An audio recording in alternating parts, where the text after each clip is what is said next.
Мира. Мира ждем. Мира. Мира, конечно же, мира. Россия победит. На початку более вдохновленные люди были, а сейчас уже не все верят. Надеемся на лучшего, да, чтобы это прекратилась война. Две нации, которые близкий родственник, неправильной политикой они воюют. Я считаю, що це неправильно. Звичайно, на початку. Тоді всі дуже вірили так. Всім дуже хотіло. Та воно і зараз хочеться, просто після 3 років вже якось люди більш реалістично дивляться на ситуацію. Хотелось бы надеяться, что это приведет к мирному регулированию, потому что очень надоела повестка какой-то затяжного кризиса, как это можно лучше назвать аккуратнее. Вот. И на мой личный и внутреннее ощущение, я надеюсь, что это приведет к чему-то продуктивному, так скажем, ну, к миру, к мирному разрешению конфликта, наверное, так. Змінилося все повністю. Немає внутрішнього спокою. І лише одне бажання в житті, щоб це все закінчилось. Это большой успех и большое продвижение вперед.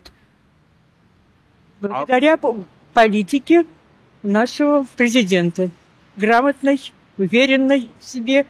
Я считаю, что это шаг к тому, чтобы мы теперь в ожидании переговоров уже Трампа и Путина будем надеяться на успех. Я во всяком случае верю. Вона була і спочатку, і зараз є. Бо дуже хочеться, щоб ми залишились єдиною Україною. Щоб ми вижили і перемогли. Надія є. И цели войны с Украиной не достигнуты, которые были поставлены. Так что пока никак. Мої вікна виходять якраз сюди, на те кладовище.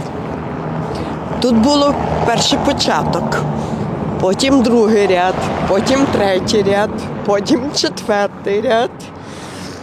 І, не знаю, чи надія є. Щось там робиться, але напевно нема нічого доброго.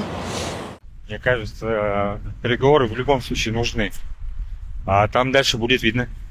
Надія на краще є завжди. Вона не вмирає, вона завжди з нами, вона завжди присутня. Надіємось на краще, тому так і буде. Тому не можна опускати руки.